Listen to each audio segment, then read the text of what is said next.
नमस्कार, मैं सुयश राजपूत आप सभी का स्वागत करता हूं उड़ान आईएएस एकेडमी के इस डिजिटल प्लेटफॉर्म पर। आज मैं आप सभी के समक्ष ये वीडियो लेकर के इसलिए उपस्थित हुआ हूं क्योंकि कल की तिथि पर बॉयलर इंस्पेक्टर का एक एग्जाम हुआ है और इस एग्जाम में लगभग 50 क्वेश्चन छत्तीसगढ़ के आए हैं जो हमें एक आगे की दिशा दिखाने के लिए बहुत महत्वपूर्ण है। हमें आगे आने वाले एडीआई और एडीईओ एग्जाम को समझने के लिए ये पेपर देखना बहुत आवश्यक है, क्योंकि इस बार सीजीपीएससी ने किस प्रकार के क्वेश्चन उठाए हैं और किन क्षेत्रों पर विशेष जोर देकर के प्रश्न पूछे गए हैं, इस पे आज हम चर्चा करने वाले हैं। आइए सबसे पहले एक एनालिसिस करते हैं कि इस एग्जाम में कौन कौन से सेक्शन से कितने प्रश्न लिए गए हैं।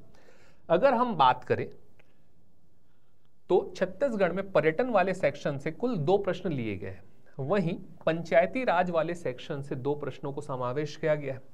संस्कृति वाले भाग से 10 प्रश्नों को देखने को मिले हैं हमें इस पेपर में, तथा इतिहास, छत्तीसगढ़ के इतिहास से भी लगभग 8 प्रश्नों का समावेश इस प्रश्न पत्र में किया गया।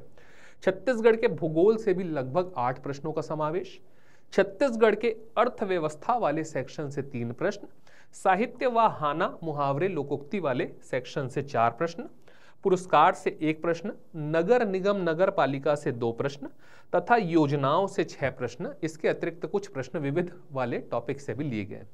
तो इस प्रकार हम देख सकते हैं कि कोर सेक्शन में विशेष ध्यान दिया गया है, अर्थात छत्तीसगढ़ की संस्कृति, छत्तीसगढ़ का इतिहास और छत्तीसगढ़ का भूगोल मिलाकर के 26 प्रश्न है।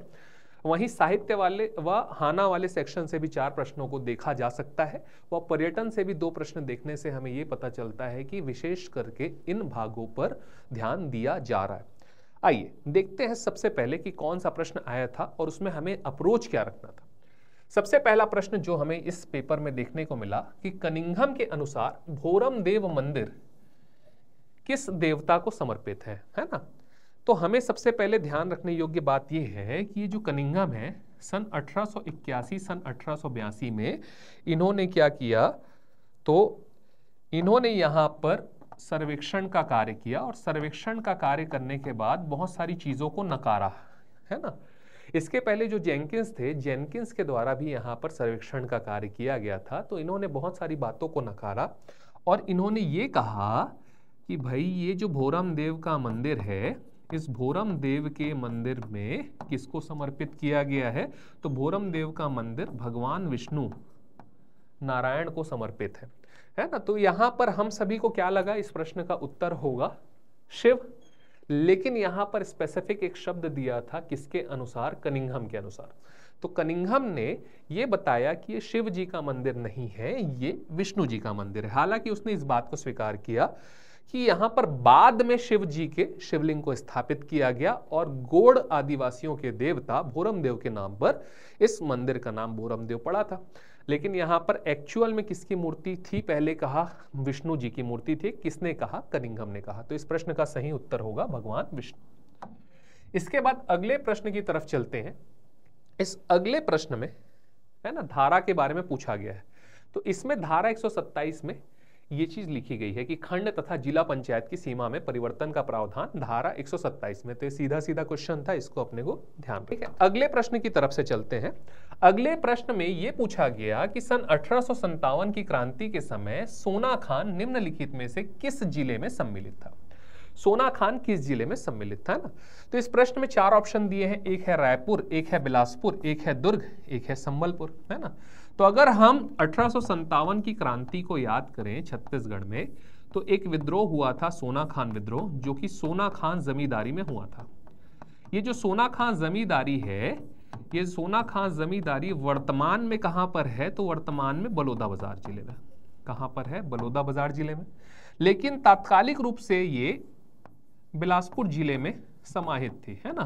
तो अगर इस प्रश्न का सही उत्तर हम देखना चाहें तो इस प्रश्न का उत्तर ना ही संबलपुर है, ना ही दुर्ग है, ना ही रायपुर है, क्योंकि हम सभी को क्या लगा कि ये प्रश्न रायपुर जिले से संबंधित होगा। तो नहीं, ये प्रश्न बिलासपुर जिले से संबंधित है।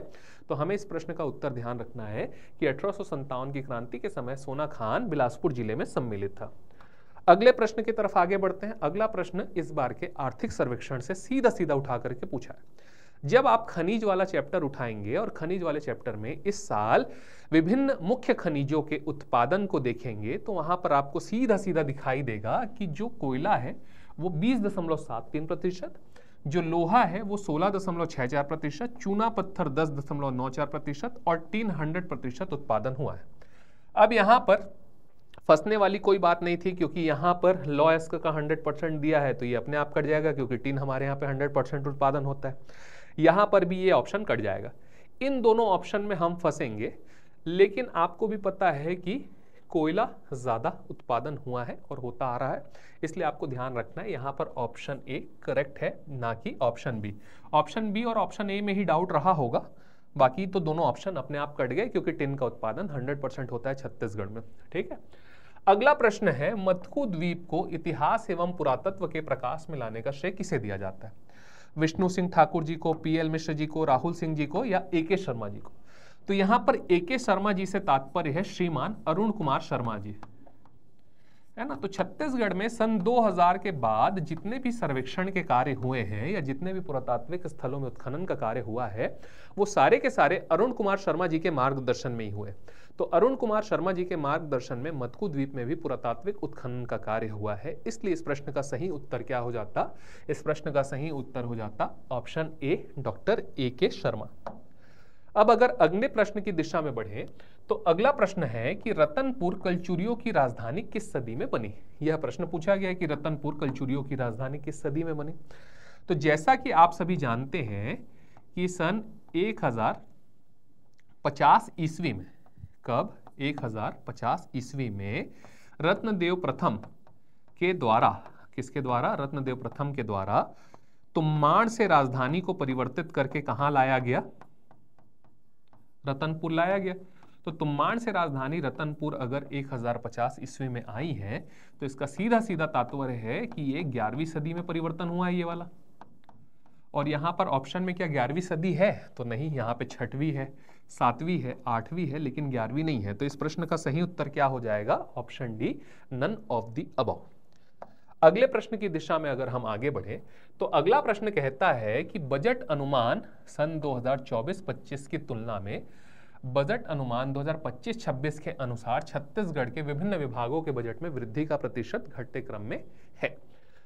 तो ये सीधा सीधा आपके बजट में गवर्नमेंट का दिया हुआ आंकड़ा ही पूछ लिया है, यहां पर कोई दिमाग लगाने की आवश्यकता नहीं थी। अगर हम बजट को थोड़ा सा बहुत भी तैयार करके गए रहते तो यहाँ पे सीधा सीधा हमको पता होता कि सबसे ज्यादा वाणिज्य एवं उद्योग विभाग के बजट में प्रतिशत रूप में वृद्धि हुई है। नंबर 2 पे खेल एवं युवा कल्याण, नंबर 3 में खाद्य एवं नागरिक आपूर्ति और नंबर 4 में महिला एवं बाल विकास विभाग।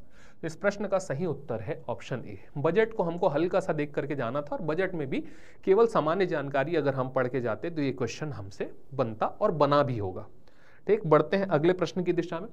अगला प्रश्न कहता है कि बीसू क्या है ना। तो बीसू क्या गोत्र है, क्या टोटम है, क्या ग्रीष्म शिकार है, या ए और सी दोनों है? सीजीपीएससी के जो इस साल के प्री के एग्जाम में बीसू सिक्रोर के बारे में जिक्र था और बीसू सिक्रोर का तात्पर्य था ग्रीष्म शिकार। तो इस प्रश्न का संभावित उत्तर ग्रीष्म शिकार होना ही चाहिए, है ना। इसके अतिरिक्त गोत्र और टोटम शायद इस प्रश्न के उत्तर नहीं है, लेकिन इस प्रश्न के आंसर को लेकर के हमको एक बार और रिवाइज करना पड़ेगा। लेकिन सीजीपीएससी के पिछले वर्ष के प्रश्न के अनुसार इसका आंसर ग्रीष्म शिकार ही होना चाहिए। ठीक, अगले प्रश्न की तरफ अगर हम बढ़े तो अगला प्रश्न पूछता है कि पंचायतों द्वारा व्यतिक्रम या शक्तियों के दुरुपयोग आदि करने पर उन्हें विघटित करने का अधिकार है। तो अगर कोई अपनी शक्ति का दुरुपयोग करता है, पंचायत अपनी शक्ति का दुरुपयोग करता है, तो उसे विघटित करने का अधिकार किसके पास है, ये प्रश्न पूछा गया। तो ये विघटित करने का अधिकार तो केंद्र सरकार को है ही नहीं, क्योंकि ये पंचायती राज व्यवस्था है, एक स्थानीय स्वशासन की व्यवस्था है। जिला पंचायत इसके ऊपर नजर रख सकती है, इनको डायरेक्टिव्स दे सकती है, सेम जनपद पंचायत, लेकिन विघटित नहीं कर सकती। तो विघटित करने का अधिकार केवल और केवल राज्य सरकार और उनके विहित प्राधिकारियों को है। तो इस प्रश्न का सही उत्तर हो जाएगा ऑप्शन डी। अगला प्रश्न है कि मेजर पी वांस एगेन्यू ने छत्तीसगढ़ पर लिखित पुस्तक छत्तीसगढ़ सूबा या प्रांत पर प्रतिवेदन किस वर्ष में प्रस्तुत किया? तो आप अगर पी वांस एगेन्यू को अगर आप जानते हैं तो ये छत्तीसगढ़ के द्वितीय नंबर के अधीक्षक हुए, है ना, जिनका शासनकाल 1818 से लेकर के 1825 तक चला और इस बीच इन्होंने बहुत सारे ऐतिहासिक क्रियाकलाप किए जिसके माध्यम से छत्तीसगढ़ का वर्तमान विकास भी सुनिश्चित हो सका। ठीक है, सन 1818 में इन्होंने राजधानी परिवर्तन किया और कहां ले आए, रायपुर ले आए, है ना। तो जब इनका काल 1818 से 1825 के बीच है तभी तो ये कोई प्रतिवेदन अपने उसी काल के बीच में प्रस्तुत करेंगे, तो बाकी ऑप्शन तो अपने आप कट जाएंगे जैसे 1900 और इनमें से कोई नहीं। अब बचा 1820 और 1818, तो आते ही ये प्रतिवेदन प्रस्तुत नहीं किए हैं, अपितु 2 साल का समय लिया इन्होंने अपने कार्यकाल में और 2 साल के समय के पश्चात इन्होंने छत्तीसगढ़ सूबा या प्रांत पर एक प्रतिवेदन प्रस्तुत किया था जिसके बारे में पूछा गया है। अगला प्रश्न अगर हम देखें तो ये सीधा सीधा प्रश्न है, अकादशी और अनचिन्हार किताब के लेखक कौन है, तो ये है डॉक्टर विनय कुमार पाठक जी, है ना। इसमें कोई चर्चा करने लायक बात नहीं है ना। प्रसिद्ध पर्यटन स्थल पाली के शिव मंदिर का निर्माण कार्य किसके द्वारा करवाया गया, तो ये भी आप जान रहे हैं कि पाली में बाण वंश का शासन चलता था। कौन से वंश का शासन चल रहा था, बाण वंश का, और बाण वंश के एक शासक थे जयमेव। उस जयमेव की उपाधि थी विक्रमादित्य। तो इसी विक्रमादित्य के बारे में पूछ रहा है जिसने पाली के प्रस्तर मंदिर का निर्माण कार्य करवाया। पाली के प्रस्तर मंदिर का निर्माण कार्य करवाया, तो उसी के बारे में पूछा है। तो बाणवंशी शासक विक्रमादित्य के द्वारा पाली के शिव मंदिर का या प्रस्तर मंदिर का निर्माण कार्य करवाया गया। अगला प्रश्न क्या है, अगला प्रश्न पूछा है कि सूची 1 और सूची 2 में सुमेलित कीजिए, है ना। तो यहां पर क्या है, पुरस्कार का नाम दिया है और सम्मानित व्यक्ति। ये कौन सा पुरस्कार है, तो ये राज्य अलंकरण पुरस्कार है। कौन सा अलंकरण, राज्य अलंकरण पुरस्कार। कब का, तो 2024 का, उसके बारे में पूछा है। सबसे पहला पुरस्कार है चंदूलाल चंद्राकर स्मृति पत्रकारिता पुरस्कार, तो पत्रकारिता के क्षेत्र में दिया जाता है और इस बार ये पुरस्कार पीसी लाल यादव जी को दिया गया।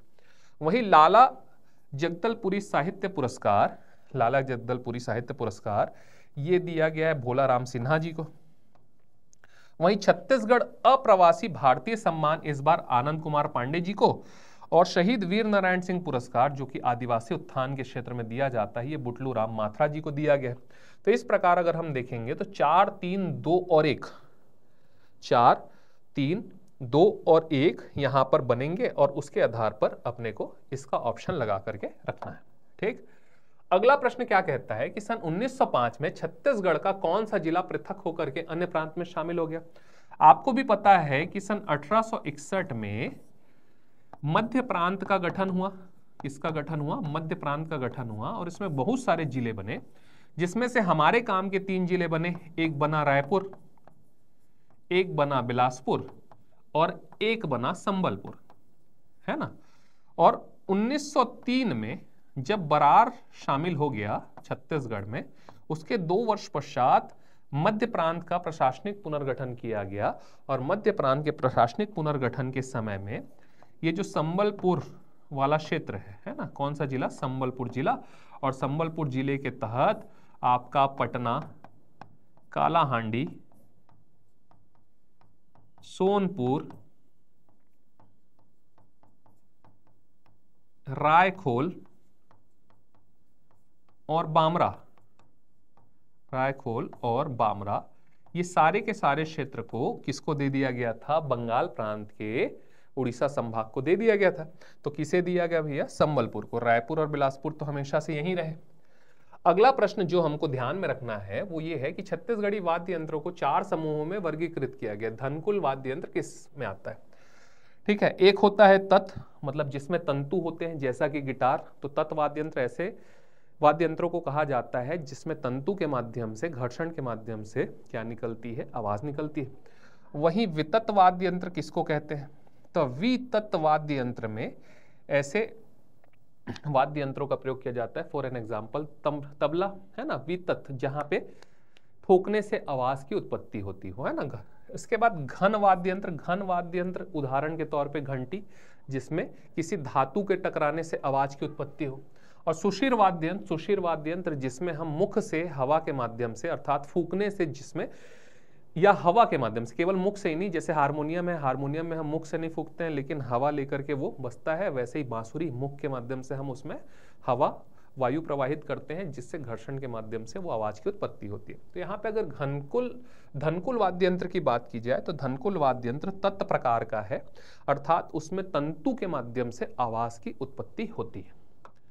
अगला जो प्रश्न है नगर पालिका अधिनियम की धारा के संबंध में है ना, तो ये हालांकि ये प्रश्न थोड़ा सा कठिन है, बनना तो नहीं चाहिए, लेकिन ऑप्शन थोड़ा सा इजी है, ABCD में ही वो बटा हुआ है। तो इस प्रश्न का उत्तर 1 2 3 4 होगा। धारा 129 में आंतरिक संपरीक्षा, ख में विशेष संपरीक्षण, 130 क में संपरीक्षण की शक्ति और 130 ख में नगर पालिका हिसाबों का अंकेक्षण। अब अगर अगले प्रश्न की बात करें, सोमेश्वर देव प्रथम से संबंधित शिलालेख है। तो सोमेश्वर देव प्रथम का संबंध छत्तीसगढ़ के छिंदक नागवंश से था। कौन से नागवंश से? छिंदक नागवंश से। छिंदक नागवंश के एक प्रतापी शासक थे जिनका नाम था सोमेश्वर देव प्रथम। इस सोमेश्वर देव प्रथम के बारे में हमको जानकारी कुरुसपाल अभिलेख से मिलती है। कौन से अभिलेख से मिलेगी? कुरुसपाल अभिलेख से। तो यहां पर उसी के बारे में पूछा है कि कौन से अभिलेख से जानकारी मिलती है, तो कुरुसपाल अभिलेख से जानकारी मिलती है।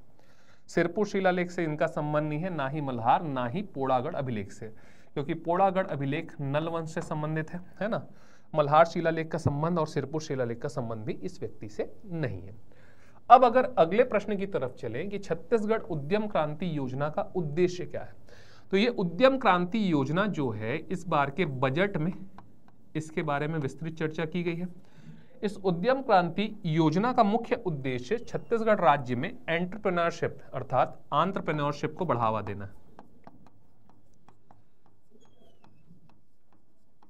ठीक है, किसको बढ़ावा देना है? एंटरप्रेन्योरशिप को बढ़ावा देना है। और एंटरप्रेन्योरशिप को बढ़ावा कैसे देंगे? तो युवाओं को स्वरोजगार के लिए प्रेरित करके। तो इस प्रश्न का क्या हो जाएगा उत्तर? ऑप्शन बी, कि राज्य में युवाओं के लिए स्वरोजगार के अवसर को बढ़ावा देना, ना ही औद्योगिक क्रांति लाना, ना ही प्रत्येक परिवार से एक युवा को रोजगार देना, ना ही औद्योगिक विकास में महिलाओं की भागीदारी सुनिश्चित करना। अगला प्रश्न जो हमारा है वो ये है कि सूची 1 को सूची 2 से मिलाना है। खनिज के बारे में चर्चा की गई है और भंडार के बारे में। अब अगर बात करें चूना पत्थर की, है ना, तो चूना पत्थर छत्तीसगढ़ के रायपुर जिले में खौना में मिलता है। वहीं जो टिन है, ठीक है, टिन आपको पाड़ापुर कहां मिलेगा? दंतेवाड़ा में। स्वर्ण की बात करें तो राजा देवरी में मिलेगा, है ना, और बॉक्साइट की बात करें तो काकसेना पहाड़ में। तो इस प्रकार इस प्रश्न का उत्तर 3 4 1 और 2 है ना, इसको अपने को ध्यान में रखना है। ठीक है, सोना मिलेगा राजा तेवरी से, 3 4 2 और 1 सॉरी। तो प्रश्न का उत्तर हो जाएगा ऑप्शन सी। अब अगर अगले प्रश्न की बात करें कि नगर पालिका संशोधन विधेयक 2024 की धारा से संबंधित है ना। अब अगर आपने CGPSC प्री के लिए थोड़ा बहुत दिन पहले पढ़ा होगा तो उसके कुछ समय पहले नगर पालिका निगम अधिनियम और पंचायती राज अधिनियम में कुछ परिवर्तन किए गए थे।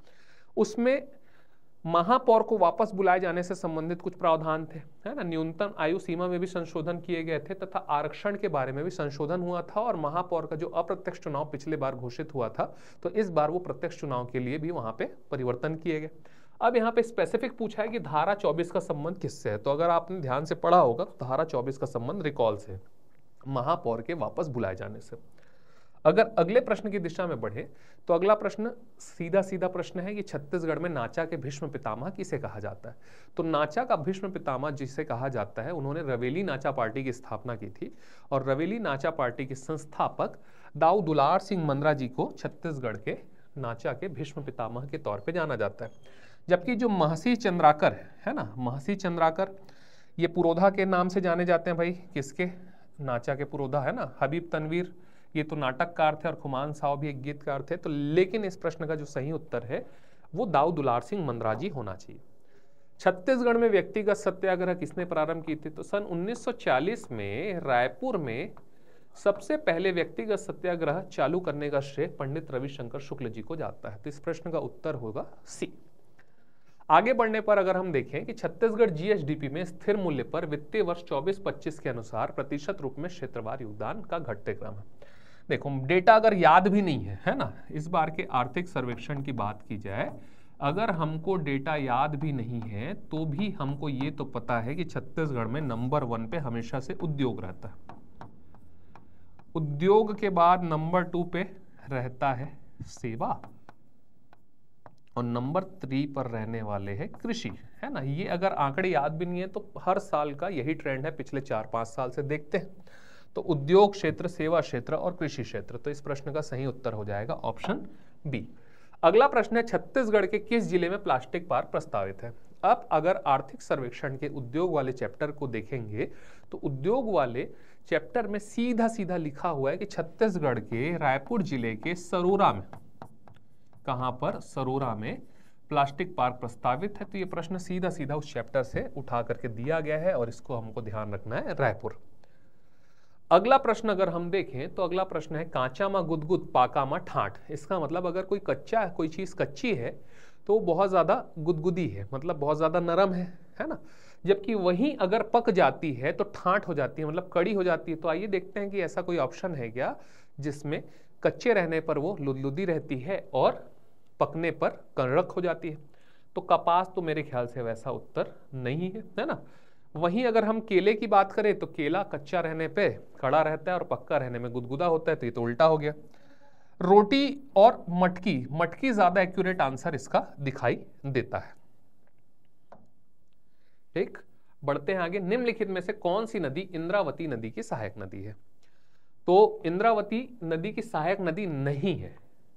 तो अगर आप लोगों ने नदी देखा होगा तो ये अगर इंद्रावती नदी है तो इधर डंकिनी नदी, शंकिनी नदी, नंदीराज, है ना, नंदीराज के बाद चिंताबागू और तालपेरू, इधर नारंगी नदी, बोर्डिंग नदी, ठीक है, उसके बाद गुडरा नदी, निब्रा नदी और कोटरी नदी। ये पांचों के पांचों इधर ऊपर से सहायक नदी है और नीचे से वो सारी की सारी नदियां।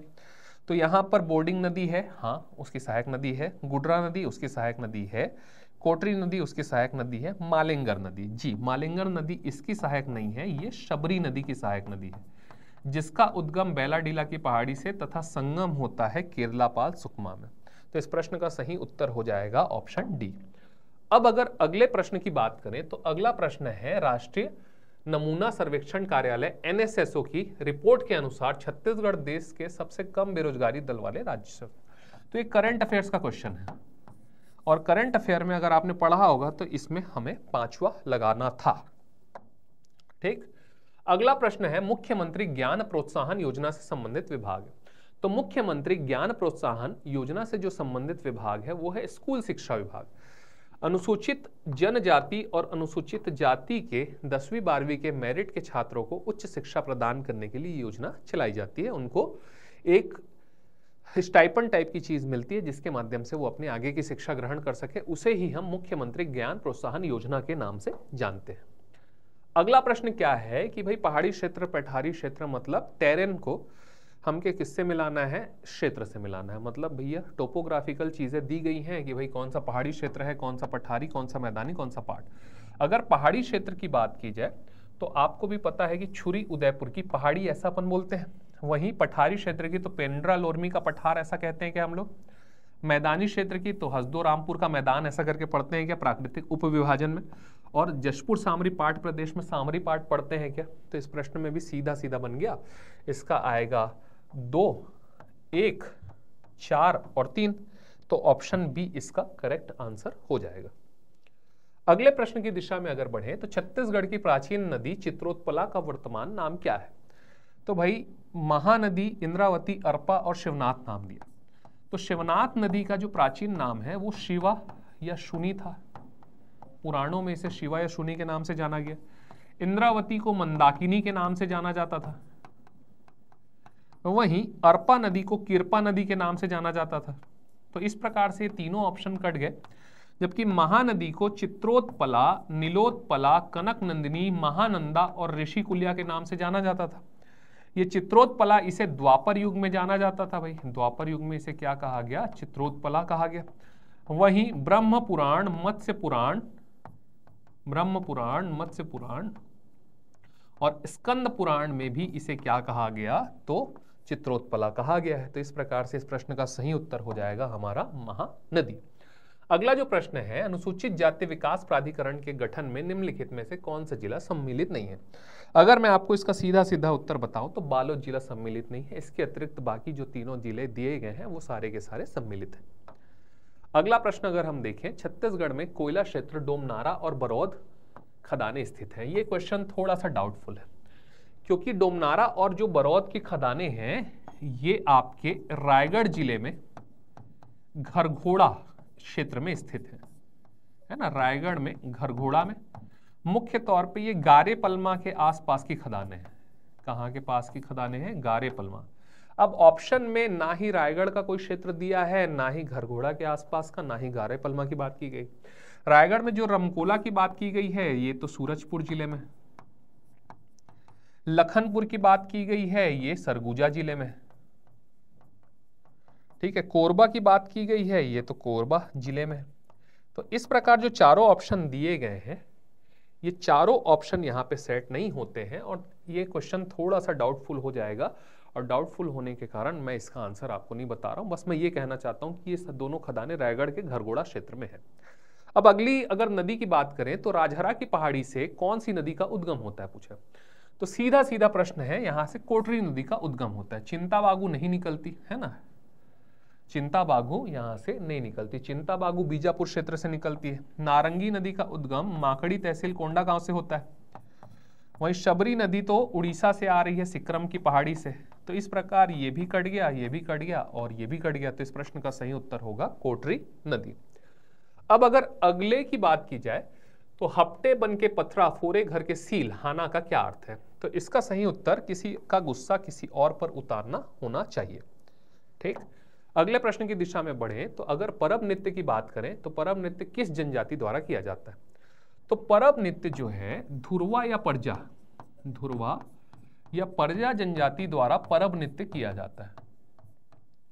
वहीं बैगा के द्वारा कर्मा, बिल्मा, सैला आदि नृत्य किए जाते हैं जिसमें परब नहीं है, ठीक है। दोरला द्वारा भी दोरला नृत्य किया जाता है और गोंड जनजाति के द्वारा भी बहुत सारे नृत्य किए जाते हैं। तो इस प्रकार इस प्रश्न का सही उत्तर हो जाएगा ऑप्शन ए, है ना। छत्तीसगढ़ में प्रधानमंत्री आवास योजना के घटक क्या है।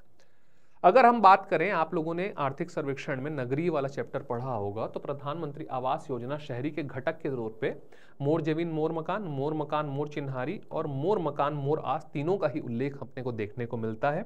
अतः इस प्रश्न का उत्तर उपरोक्त सभी होना चाहिए। अगले प्रश्न की बात करें तो भारत सरकार की योजना एकीकृत अधोसंरचना विकास केंद्र मतलब ICDS की बात हो रही है ना, सॉरी IIDC की बात हो रही है। तो IIDC प्रस्तावित है, तो IIDC हमारे अभनपुर में प्रस्तावित है। इसको थोड़ा सा ध्यान रखेंगे, है ना। अगर आप उद्योग वाला चैप्टर पढ़ेंगे आर्थिक सर्वेक्षण में तो वहां पे स्पेसिफिक टेबल बना के दिया है कि भाई अभनपुर में क्या प्रस्तावित है, IIDC प्रस्तावित है। अब अगर छत्तीसगढ़ के मुंडा भाषा परिवार में निम्नलिखित में से कौन सी जनजाति नहीं है। मुंडा भाषा है ना, 3 है भाई भाषा, एक है मुंडा, एक है आर्य और एक है द्रविड़। अब अगर आर्य की बात करें तो छत्तीसगढ़ी, हल्बी, भतरी और है ना, छत्तीसगढ़ी, हल्बी, भतरी, इसके बारे में बात की गई। आर्य मध्य छत्तीसगढ़ में कहा जाता है, जबकि मुंडा जो है वो उत्तर छत्तीसगढ़ में, कहां पर, उत्तर छत्तीसगढ़ में बोली जाती है। अब अगर आप देखेंगे तो कोरवा भी उत्तर छत्तीसगढ़ की जनजाति है, नगेशिया भी, उरांव भी, मांझी। लेकिन यहाँ पे एक एक्सेप्शन देखने को मिलता है कि जो उरांव जनजाति है उस उरांव जनजाति का जो कुरुख बोली है या भाषा है वो मुंडा भाषा परिवार की ना होकर के, कोलेरियन भाषा परिवार की ना होकर के द्रविड़ भाषा परिवार की है। इसलिए इस एक्सेप्शन को ही यहाँ पे पूछा है और उस अपवाद को पूछ करके वो आपको कंफ्यूज करना चाहता था। इस प्रश्न का उत्तर है ऑप्शन सी, उरांव। अगला जो प्रश्न है, मुख्यमंत्री अन्न कोष योजना के संबंध में कौन सा कथन सही नहीं। यह योजना विशेष पिछड़ी जनजाति पहाड़ी कोरवा समुदाय की गर्भवती एवं शिशुवती माताओं के लिए तो हाँ है। मातृ मृत्यु दर और शिशु मृत्यु दर को कम करने में मदद मिलेगी तो हाँ मिलेगी। क्यों मिलेगी? क्योंकि अतिरिक्त पोषक आहार प्रदान करने के लिए ये योजना चालू की गई है और यह राज्य के सभी वर्गों के लिए है ना। तो इसको अपने को ध्यान रखना है, सभी वर्गों के लिए तो अभी नहीं है। क्यों नहीं है? क्योंकि केवल और केवल विशेष पिछड़ी जनजाति के लिए है। तो इसका ऑप्शन ABC होना चाहिए। अभी ये पायलट प्रोजेक्ट के तौर पे शामिल की गई है, चालू की गई है, इसलिए इसको थोड़ा सा दिमाग में रखेंगे।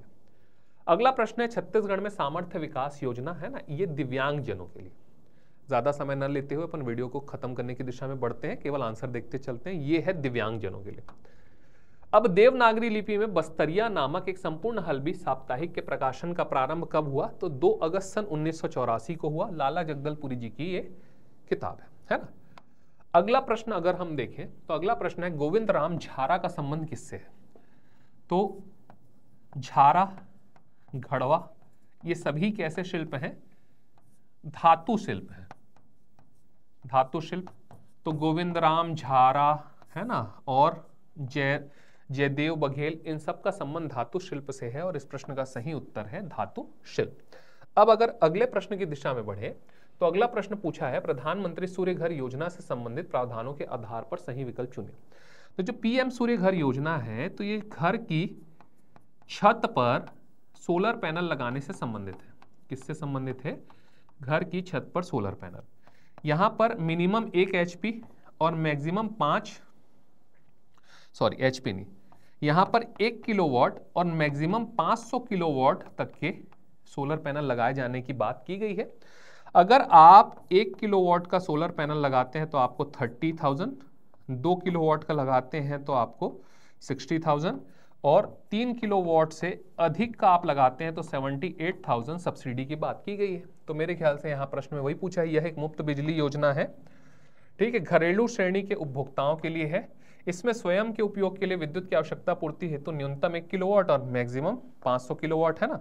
केंद्रीय अनुदान में 1 किलोवाट लगाने के लिए 30,000, मतलब ये सभी सही है।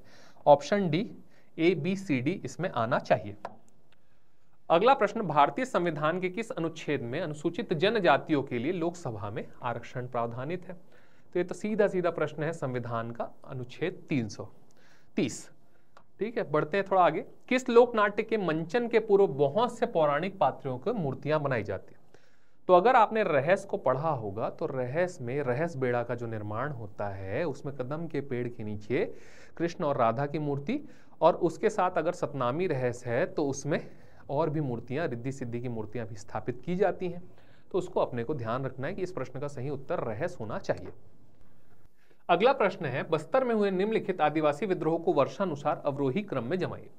अब अगर कोई विद्रोह की बात की जाए तो कोई विद्रोह 1859 में है ना, भूमकाल विद्रोह 1910 मतलब 1910 में, परलकोट विद्रोह 1825 में और भोपालपट्टनम संघर्ष सन 1795 में हुआ था, है ना। कब हुआ था? 1795। अब पूछा है कि वर्षानुसार अवरोही क्रम में जमाइए। अवरोही, आरोही बढ़ते, अवरोही घटते क्रम में, तो उसके हिसाब से हमको इसको जमा लेना है ना। अवरोही क्रम मतलब घटते क्रम में हमें इसे जमाना है।